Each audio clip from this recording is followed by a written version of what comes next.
Hi అండి, welcome to చిన్నారి కథలు తెలుగు. కథ పేరు అత్తా కోడలు. రచయిత్ర మొలకలపల్లి కోటేశ్వరరావు గారు. ఇక కథలోకి వెళ్ళిపోదే ముందు ఒక చిన్న రిక్వెస్ట్ అండి. మన ఛానల్ని ఫస్ట్ టైం చూస్తున్నట్లయితే కనుక సబ్స్క్రైబ్ చేసుకొని ప్లీజ్ మీ సపోర్ట్ ఇవ్వండి. అలానే మరిన్ని ఇంట్రెస్టింగ్ వీడియోస్ కోసం మన వీడియోస్ని లైక్ చేసి షేర్ చేసి మీ అమూల్యమైన ఫీడ్బ్యాక్ అండ్ సజెషన్స్ ఏదన్నా ఉంటే నాతో కామెంట్ సెక్షన్లో షేర్ చేసుకోండి. ఇంకా కథలోకి వెళ్ళిపోదాము. సంక్రాంతి పండుగ దగ్గరకు వచ్చింది. ఇంతవరకు నువ్వు పిల్లలు బట్టలు తీసుకోలేదు అంజనా. రేపు టౌన్కి వెళ్ళి నీకు పిల్లలకి బట్టలు తెచ్చుకుందాం, కమలమ్మ అంది కోడలు అంజనాతో. ఇప్పుడు బట్టలు ఎందుకు అత్తయ్య, అందరికీ ఉన్నాయిగా. ఈ ఏడు పంటలు అంతంత మాత్రంగానే ఉన్నాయి, ఖర్చులు ఎందుకు పెంచుకోవడం. వ్యవసాయం అన్న తర్వాత అంతే, ఒకేడు పండుతుంది ఒకేడు ఎండుతుంది, అదంతా మామూలే. పంటలు బాగా లేవని తినడం మానుకుంటామా, పండగ చేసుకోవడం మానుకుంటామా. పిల్లలు పెద్దవుతున్నారు, ముందు ముందు ఖర్చులు పెరుగుతాయి కదా. రేపు వాళ్ళ చదువులకు చాలా పెట్టాల్సి వస్తుంది. ఇప్పటి నుంచి ఎంత పొదుపుగా ఉంటే అంత మంచిది అత్తయ్య. పొదుపుగా లేకుండా మనం ఏం దుబారా చేస్తున్నాం అంజనా. రేపు పండక్కి ఎక్కడెక్కడికి వాళ్ళు వస్తారు. సరైన బట్టలు లేకుంటే ఏం బాగుంటుంది. మనకి ఉన్నా లేకున్నా పిల్లలకి లోటు చేయకూడదు. వాళ్ళు మరి ఒకరి ముందు హుందాగా ఉండాలి కానీ చిన్నతనంగా ఉండకూడదు. సరే అత్తయ్య, అయితే పండక్కి సరుకులు కూడా కావాలి కదా. రేపు వెళ్ళి సరుకులు, పిల్లలకి బట్టలు, విజయ్కి చీర, వాళ్ళ పిల్లలకి బట్టలు తీసుకుందాం. అయితే విజయ్కి ఇప్పుడు ఎందుకు తీసుకుంటాం, పెళ్ళై 10 ఏళ్ళు అవుతుంది, ఏటా పెడుతూనే ఉన్నాం. మనం ఎంత మంచి చీర తీసుకున్నా తనకి నచ్చుతుందా, పెడుతుందా. ఇదేనా సంబడం అని తీసి పారేస్తుంది. ఎందుకు లేనిపోని తలనొప్పి. కాదులే అత్తయ్య, ఇంటి ఆడపడుచు, మనం ఏం పెడుతున్నాం, పండక్కి ఒక చీరే కదా, ప్రతి ఏడు పెడుతూ ఇప్పుడు పెట్టకపోతే ఏం బాగుంటుంది. మరుసటి రోజు డబ్బు తీసుకుని అత్తా కోడలిద్దరూ టౌన్కి వెళ్ళారు. పండగ సరుకులు తీసుకున్న తర్వాత బట్టల షాప్కి వెళ్ళారు. పిల్లల వరకు బట్టలు తీసుకున్నారు. అంజన తీసుకోలేదు. అంజనా, నా మాట విను, నువ్వు కూడా ఒక చీర తీసుకోమ్మా. వద్దత్తయ్య, నాకు చాలా చీరలు ఉన్నాయి. నూలుగుడ్డ 100 కాలాలు ఉంటుందా, ఇంట్లోనూ వీరువాలోనూ అడ్డమే, వాటిని సర్దుకోలేక చావాలి అని అంజన ససేమేరా చీర తీసుకోలేదు. అంజన విజయ్కి చీర తీసుకుంటుంటే కమలమ్మ క్యాష్ కౌంటర్ దగ్గర ఉన్న కుర్చీలో కూర్చుంది. ఆమెకి మోకాల నొప్పులు. విజయ్ చీర అయిన తర్వాత అంజన కాటన్ చీరలో ఉన్న చోటుకి వెళ్ళి చిన్న చిన్న పువ్వులున్న 2 నేత చీరలు తీసుకుంది. ఇలా రా అత్తయ్య, ఇవి చూడు బాగున్నాయా, నీకోసం ఈ 2 చీరలు తీసుకున్నా. నాకు వద్దు అంజనా, ఇప్పుడు నాకెందుకు, వద్దొద్దు అంటూ కమలమ్మ వడివడిగా లేచి వచ్చి అవి లోపల పెట్టమని చెప్పడానికి. ముందు ఇవి చూడత్తయ్య, నీకు బొత్తిగా లేవు చీరలు, రోజువారీ కట్టుకోవడానికి ఉన్నాయి కానీ దాపుడికి ఏమున్నాయి. రేపు ఏ పెళ్ళికో పేరంటానికో వెళ్ళాలన్నా, పండక్కో పబ్బానికో కట్టుకోవాలన్నా ఏం కట్టుకుంటావు. ఇంటికి పెద్దదానివి, నీకు మంచి చీర లేకపోతే ఏం బాగుంటుంది. నిన్ను కాదు మమ్మల్ని అంటారు. ముందు నువ్వు బాగుండాలి. కమలమ్మ వద్దు వద్దు అంటున్నా ఆ 2 చీరలు ప్యాక్ చేయించింది. తర్వాత భర్తకి లుంగీలు, టవళ్ళు తీసుకుందామని మరో కౌంటర్ దగ్గరికి వెళ్ళింది అంజన. చెప్పిన మాట వినవు కదా, కమలమ్మ విసుగ్గా అంటూ వచ్చి కౌంటర్ పక్కన ఉన్న అదే కుర్చీలో కూర్చుంది. అమ్మ, మీరు వరుసకి అత్తా కోడళ్ళా? నిజం అత్తా కోడళ్ళా? కౌంటర్లో కూర్చున్న వ్యక్తి ఆసక్తిగా అడిగాడు వీళ్ళ సంభాషణ గమనించి. ఆయనకి ఇంట్లో తన భార్య, అత్తడి తల్లి నిత్యం పడే గొడవలు తలపుకు వచ్చాయి. ఏం, అత్త కోడలు బాగుండకూడదా? ఆమె నా కొడుకు భార్య, నేను ఆమె భర్త తల్లిని. మీ సొంత మేనకోడలా? కాదు, పారాయి పిల్లే. అయితేనేం మంచి ముత్యం. అతను విస్మయంగా చూశాడు. కమలమ్మకు ఆ సమయంలో తన అత్త కనకమ్మ భర్తతో కాపురం సొగసు గుర్తుకు వచ్చింది. తనకు పెళ్ళై 42 ఏళ్ళు. తన 16వ ఏట పెళ్ళైంది. భర్త కాంతమ్య తాగుబోతు. 15 ఎకరాల పొలం ఉంది. మంచి రైతే. ఎద్దులు, వ్యవసాయం, ఒక పాలేరు, పనివాళ్ళు అన్నీ బాగున్నాయి. కానీ అత్తా భర్త ఇద్దరి బుద్ధి మంచిది కాదు. మామ లేడు, తనకు పెళ్ళయ్యే నాటికే చనిపోయాడు. తన భర్త రోజు తాగొచ్చి నానా గొడవ చేసేవాడు. అత్తా భర్త ఇద్దరూ కలిసి తనని చాలాసార్లు కొట్టారు. తనకో ఆడబిడ్డ, ఆమెను ఊళ్ళోనే ఇచ్చారు. పేద కాపురం, ఆస్తి ఉన్నా లేకున్నా పని చేసుకుందాం, కష్టపడి బతుకుదామనే తత్వం కాదు ఆమెది. సోమరి, పుట్టింటి మీద ఆధారపడేది. ఉప్పు దగ్గర నుంచి పప్పు వరకు సమస్తం పుట్టింటి నుంచి పోవాల్సిందే. ఎవరైనా అదేమంటే గతిమాలిన వాడికి కట్టబెట్టి గొంతు కోసారని శోకాలు పెట్టేది. మంచి కుటుంబం, మంచి మనుషులు కాకపోవడంతో తన భర్తకి అమ్మాయిని ఇవ్వటానికి ఎవరు ఇష్టపడలేదు. తన పుట్టింటి వాళ్ళకి బొత్తుగా ఆస్తి లేదు, నిరుపేదలు. పొలం ఉంది, తనైనా సుఖపడుతుందేమో అన్న ఉద్దేశంతో అమ్మా నాన్న సందేహిస్తూనే ఆ సంబంధం చేశారు. ఆ రోజుల్లో తనకి 10వ తరగతి మంచి మార్కులే వచ్చాయి. వీళ్ళకి అసలు చదువులు లేవు. తను చదువుకోవడం వీళ్ళకి హేళన. ప్రతిరోజు ఏదో ఒక గొడవే, ఏదో ఒక వంకతో తగాదానే, రోజు హింసే. ప్రశాంతత, మనశ్శాంతి, ఆనందం, సరదాలు లాంటివి తనకి ఏ రోజు ఉండేవి కాదు. 2 పిల్లలు పుట్టారు. ముందు కొడుకు, 3 ఏళ్లకి కూతురు. తాగి తాగి భర్త కాలేయం దెబ్బతినిపోయింది. ఆయన తాగుడికి, హాస్పిటల్ ఖర్చులకి, ఇంట్లో దుబారాకి 5 ఎకరాల పొలం కరిగిపోయింది. చివరికి తాగుడే బలి తీసుకుంది. పిల్లల పసిప్రాయంలోనే పోయాడు. భర్త పోయిన తర్వాత అత్త, ఆడబిడ్డ తన మీద ఎప్పట్లానే పెత్తనం చేయాలని చూశారు. వాళ్ళ ఆటల్ని సాగనివ్వదలుచుకోలేదు. ఎల్లకాలమునా ప్రతిఘటించింది. అంతే, వాళ్లే తగ్గిపోయారు. కొంతకాలానికి అత్తకి పక్షవాతం వచ్చింది. మంచాన పడింది. సేవ చేయాల్సి ఉంటుందని కన్న కూతురు కన్నెత్తి చూడలేదు. తన పాలిట పడింది. ఆమె చేసిన ఆగడాలకి తను ఎలా చూస్తుంది? కానీ తప్పదాయే. చీదరగానే చూసింది కానీ ప్రేమగా మాత్రం చూడలేదు. మంచంలో చాలా యాతనే పడింది, బాధపడింది. చేసుకున్న ఫలితం. అత్త వల్ల కలిగిన అనుభవాలతో, గాయాలతో తను గట్టి నిర్ణయం తీసుకుంది. తనకి వచ్చే కోడలతో ఎలాంటి పరిస్థితిలోనూ ఇలా వ్యవహరించకూడదని. కానీ పెంచి పెద్ద చేసిన కన్నవాళ్ళని, పుట్టింటి వాళ్ళని వదిలి ఎన్నో ఆశలతో, ఎన్నో కలలతో, ఎన్నో కోరికలతో, ఎంతో ఇష్టంగా ఇంటిలో అడుగుపెట్టే కోడల్ని ఎంత అపురూపంగానో, ఎంత ఆదరణతో, ఎంతో ప్రేమతో, ఎంత మంచిగానో చూడాలని నిర్ణయించుకుంది. అత్తతో అనుభవం నేర్పిన పాఠం ఇది. కొడుకుని బాగా చదివించాలని తన కోరిక. కానీ కొడుక్కి చదువు వంట పట్టలేదు.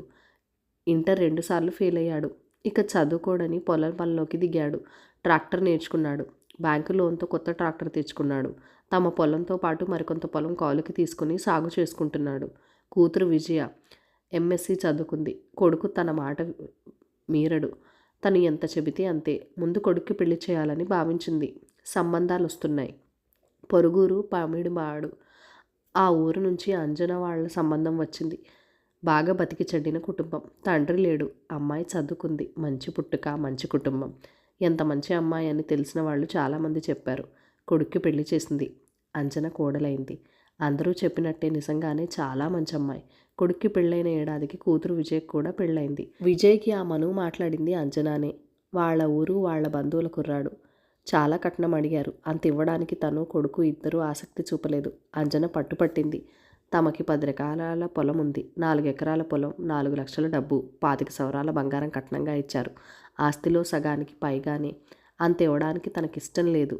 పర్లేదు అత్తయ్య, మనం ఒక్కసారే కదా కట్నం ఇచ్చేది, మాటి మాటికి ఇవ్వం కదా. అబ్బాయికి మంచి ఉద్యోగం, ఆస్తి ఉంది, మంచి కుర్రాడు, విజయ సుఖపడుతుంది అని చాలా రకాలుగా చెప్పి ఒప్పించింది. నిజానికి అంజన పట్టుదల వల్లే విజయ్కి ఆ సంబంధం కుదిరింది. అల్లుడు మంచివాడే. కూతురు విజయ్ మీదనే తనకి అసంతృప్తి. వాళ్ళ ఆస్తిపరులు. అల్లుడికి పెద్ద ఉద్యోగం. దేనికి లోటు లేదు. పోల్చుకుంటే తమకంటే వాళ్ళకి 10 రెట్ల ఆస్తి ఉంది. అయినా విజయ్కి పుట్టింటి నుంచి ఇంకా ఏదో కావాలనే తపన. అన్నా వదిన అంటే ఏమాత్రం విలువ లేదు. వాళ్ళకి ఏమీ గౌరవం ఇవ్వదు. నాకేమిచ్చారమ్మా? సుశీల వాళ్ళు చూడు కూతురికి ఎలా జరుపుతున్నారు. సుజాతకి చూడు వాళ్ళమ్మ వాళ్ళు ఎలా పెడుతున్నారు. మనవరాలు పుడితే చిన్న గొలుసు కూడా చేయించలేదు. ఎవరైనా మనవరాలకి మీ అమ్మమ్మ వాళ్ళు ఏం పెట్టారంటే చెప్పుకోలేకపోతున్నాను. సిగ్గుతో తల ఎత్తుకోలేకపోతున్నాను అంది చాలాసార్లు. ఇక్కడ వీళ్ళ పరిస్థితి అంతంత మాత్రమే కదా. విజయ్ పెళ్లికి ఇచ్చిన కట్నానికి 3 లక్షలు అప్పయింది. ఆ అప్పు తీర్చడానికే నానా తంటాలు పడ్డారు.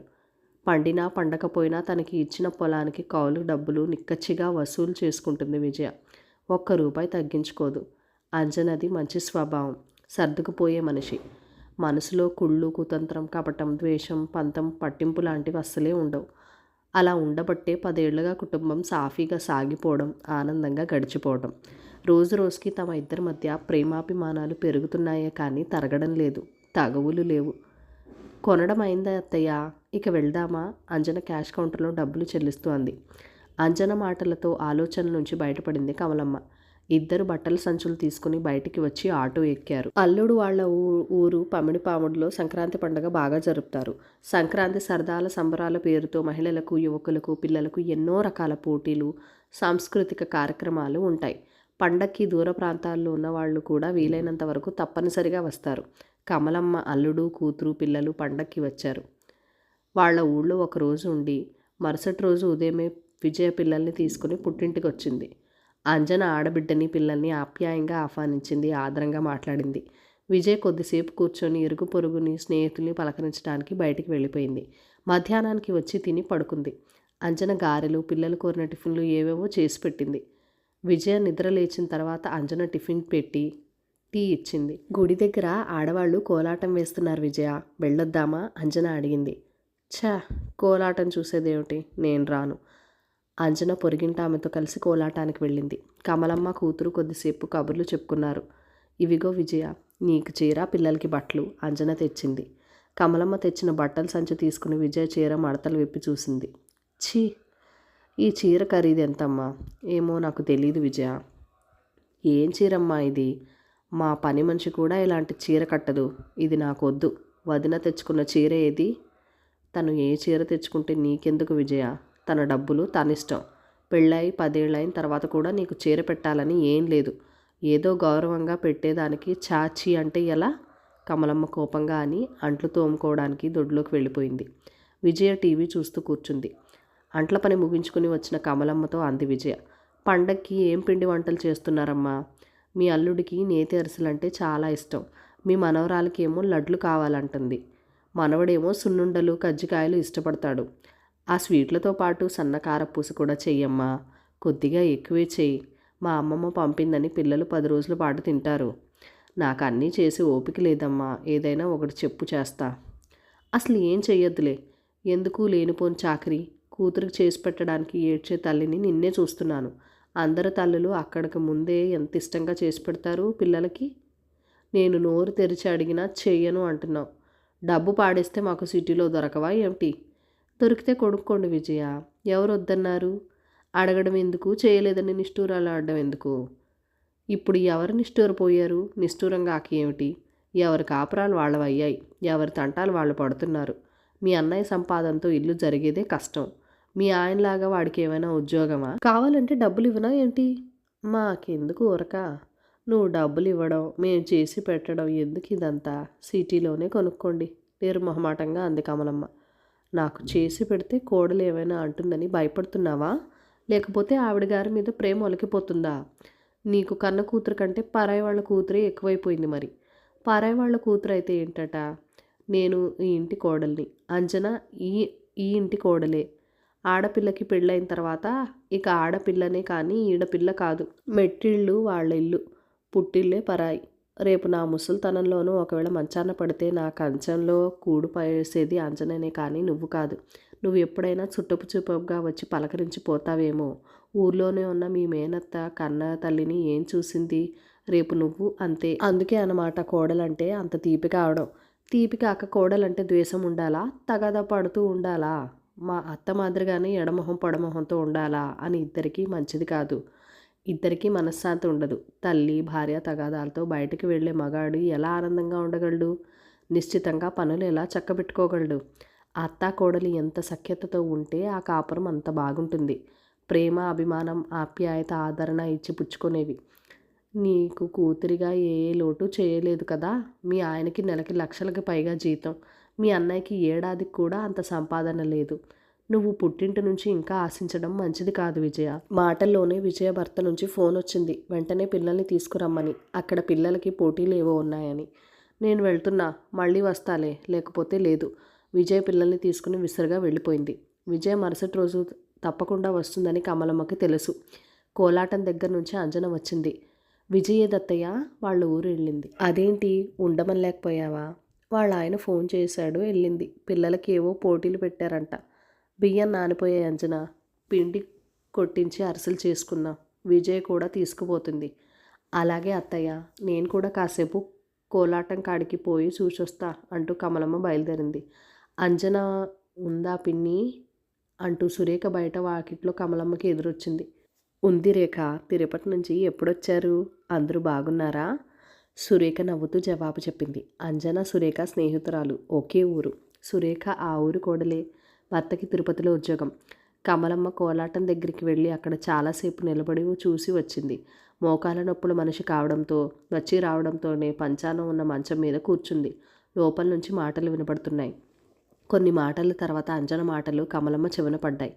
మా అత్త మంచి మనిషి రేఖ, చాలా మంచి మనసు.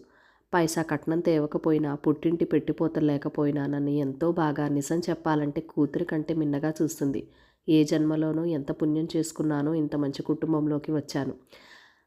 నాది కాదు అంజనా, నీదే మంచి మనసు. నువ్వు బంగారానివి, మామూలు బంగారానివి కాదు, మేమిలేమి బంగారానివి, మా ఇంటి దీపానివి. మనసులోనే కోడలు గురించి అనుకుంది కమలమ్మ. కథ సమాప్తం. Thank you for watching. Bye bye.